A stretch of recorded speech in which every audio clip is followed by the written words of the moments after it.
শনিবার রাতে পাকশীর জিয়ানগরে পাকশী ইউনিয়নের ১ নম্বর ওয়ার্ড বিএনপির পক্ষ থেকে মতবিনিময় সভা অনুষ্ঠিত হয়েছে। সভায় প্রধান অতিথি হিসেবে উপস্থিত ছিলেন পাকশী ইউনিয়ন বিএনপির সাবেক সভাপতি ও সাবেক ইউপি চেয়ারম্যান জাকিউল ইসলাম তপন। বিএনপি নেতা নিজামুদ্দিনের সভাপতিত্বে সভায় আরও উপস্থিত ছিলেন বিএনপির বিভিন্ন নেতৃবৃন্দ, যেমন মোহাম্মদ আলী কাজল, ইব্রাহিম হোসেন, কবির আহমেদ, ইমরান হোসেন, কামরুল ইসলাম, ডাক্তার পিয়ার আলী, ডাক্তার শফিকুল ইসলাম, রফিকুল ইসলাম কলম, নাসির উদ্দিন ফারুক, আব্দুর রশিদ, আব্দুল খালেক, আব্দুল করিম, সোহাগ হোসেন, সিরাজুল ইসলাম, সাজিদুল ইসলাম, মাসুদ রানা আক্তার হোসেন, মাহফুজুর রহমান, মজু মণ্ডল প্রমুখ।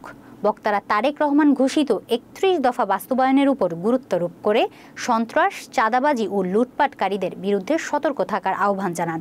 তারা জিয়ানগরবাসীর বিদ্যুৎ ও রাস্তাঘাটের সমস্যার সমাধানের আশ্বাসও দেন। সভায় শেষে বিএনপির কেন্দ্রীয় নেতা ও ঈশ্বরদী আটঘরিয়া বাসীয় সাবেক এমপি বীর মুক্তিযোদ্ধা সিরাজুল ইসলাম সর্দারের সুস্থতা কামনা করা হয়।